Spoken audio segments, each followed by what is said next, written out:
terminar, então a gente vai fazer os dois últimos exercícios que pediram. A gente vai falar agora sobre esse exercício 13, que ele está dizendo basicamente o seguinte: para a gente provar matematicamente uma coisa que a gente geralmente vê nas figuras, nas curvas de custo, né? Quer dizer, a gente sempre vê, quer dizer, o que ele está pedindo para a gente mostrar? Primeiro, que se a curva de custo marginal está abaixo da curva de custo médio, então o custo médio está caindo. É exatamente isso que a gente vê, né? Nesse trecho, vejam só você, no trecho em que o custo médio está caindo, isso que eu estou fazendo em verde, o custo marginal está abaixo do médio, né? 2. Se a curva de custo marginal está acima do custo médio, então o custo médio é crescente. Exatamente isso. Veja que esse trecho que eu estou grifando aqui, o custo médio está crescendo e nesse trecho o custo marginal está acima do custo médio, né? E por fim, que a curva de custo médio intersecciona o custo médio no mínimo do custo médio, ou seja, exatamente o que dá para ver nesse ponto aqui. Ou seja, estou dizendo, o custo marginal e o custo médio coincidem no mínimo do custo médio. Como que a gente mostra isso matematicamente, né? Isso é um pouco análogo com a discussão que vocês fizeram, que isso estava na lista 1, né? Da relação entre o produto médio e o produto marginal. É a mesma coisa. Essa figura é a figura que está lá no espaço teias, né? Então, vocês vão ver lá, infelizmente, lá o custo marginal não intersecciona o médio no mínimo, né? Mas tudo bem, o cara não é obrigado a saber teoria da firma, né? Bom, então ele está dizendo assim, derive a curva de custo médio em relação à produção para ver se a gente chega nisso, né? Primeira coisa, né? Eu tenho, o que é o custo médio? O custo médio é o custo total dividido pela quantidade produzida, né? E o que é o custo marginal? O custo marginal é a derivada do custo total em relação à quantidade produzida. Beleza. Então vamos ver. Ele está me dando essa dica da gente derivar a curva de custo médio em relação à produção. Vamos derivar. Vou derivar o custo médio em relação à quantidade produzida. Só que a gente vai ter que usar a regra do quociente, né? Porque aqui tanto o custo total quanto o y, né? Ou seja, tanto o numerador quanto o denominador dependem de y, né?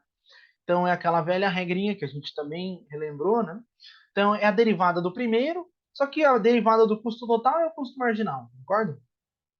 Derivada do primeiro vezes o derivada do de cima vezes o de baixo, menos o de cima, né, o custo total, vezes a derivada do de baixo. A derivada do y é 1, dividido pela função de baixo ao quadrado, tá?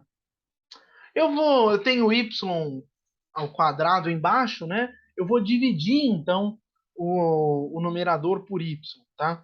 Então, se eu dividir o custo marginal vezes y por y, isso vai me dar só o custo marginal. Se eu dividir o custo total por y, vai dar o custo total dividido por y. E tudo isso dividido por y, tá? Vejam o que é isso aqui. Eu tenho o custo marginal menos... O que é aqui?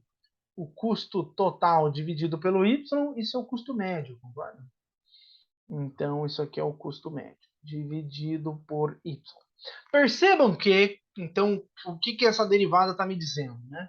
Se eu tenho que o meu custo marginal é maior do que o meu custo médio, então eu tenho que a derivada do custo médio em relação ao y, ou seja, a inclinação do custo médio, ela é crescente, né? O que eu estou dizendo? Se o custo marginal é maior que o médio, então o médio está crescendo. Não é exatamente isso que a gente viu aqui em cima, né? Ou seja, se o custo marginal está acima do médio, então o médio está crescendo. Concorda? É isso que a gente está vendo aqui. O que mais? Né? Eu tenho aqui também, vamos pensar no outro caso. Né? Se o custo marginal ele for menor do que o custo médio, então a derivada do custo médio, né, ou seja, a inclinação do custo médio vai ser negativa. Né? Ou seja, o custo médio vai estar caindo. Não é exatamente isso que a gente viu aqui, né? Se o custo marginal está abaixo do custo médio, então o custo médio está caindo. É exatamente o que nós vimos, né? E por fim, vejam vocês que se essas duas coisas aqui são iguais, ou seja, se o custo marginal é igual ao custo médio, então a derivada do custo médio, a inclinação do custo médio vai ser igual a zero. Ou seja, quando o custo marginal e o custo médio se igualam, é porque o custo médio está no seu mínimo. É exatamente o que a gente está vendo aqui. Tá? Então, esse é o exercício 13, bastante simples para justificar matematicamente uma coisa que a gente vê com os gráficos e entender por que isso está acontecendo. Né? Em termos de interpretação, é bastante simples. Né? Vejam só o seguinte: se o marginal aqui está abaixo do médio, quer dizer que o que eu estou acrescentando em termos de custo é menor do que a média. Se o que eu estou acrescentando para a média é menos que a média, então é óbvio que a média vai cair. Né? Ao contrário, aqui, né, se o marginal está acima, se o marginal aqui está acima da média, né, ou seja, se o que eu estou adicionando em termos de custo é maior do que a média, então é razoável que a média vai crescer. Né? E por fim, para finalizar, o exercício 14 está aqui, né? Aí aqui, pede para a gente falar sobre a relação entre a função custo e os rendimentos de escala. Pensem o seguinte: se eu tenho uma situação de retornos de escala constantes, isso quer dizer que se eu para eu aumentar, para eu aumentar a minha produção, digamos, para eu dobrar a minha produção, eu tenho que dobrar os meus insumos, né? Então, como eles crescem para e passo, o custo ele vai ser linear na produção, ou seja, digamos, é uma reta. Né? Eu aumento a produção, o meu custo cresce na mesma proporção. E isso implica que o meu custo marginal vai ser constante. Né? Se eu tenho retornos crescentes, se eu tenho retornos crescentes de escala, isso significa que para eu dobrar a minha produção, eu preciso menos que dobrar a minha quantidade de insumos, ou seja, o meu custo ele cresce, claro, porque eu estou aumentando a quantidade de insumos que eu uso, mas essa quantidade precisa crescer menos do que linearmente com a produção, ou seja, o custo ele vai crescer menos que linearmente com a produção, né? Vai ser quase, digamos, um exemplo, né, de uma possível função custo nesse caso seria quase que uma raiz quadrada, né? Ou seja, a função vai crescer, mas ela cresce menos que linearmente. Por quê? Porque para eu aumentar, para eu dobrar a minha produção, eu preciso menos que dobrar a minha quantidade de insumos. Isso vai ter uma implicação em termos do custo médio, de que o custo médio vai ser decrescente, tá?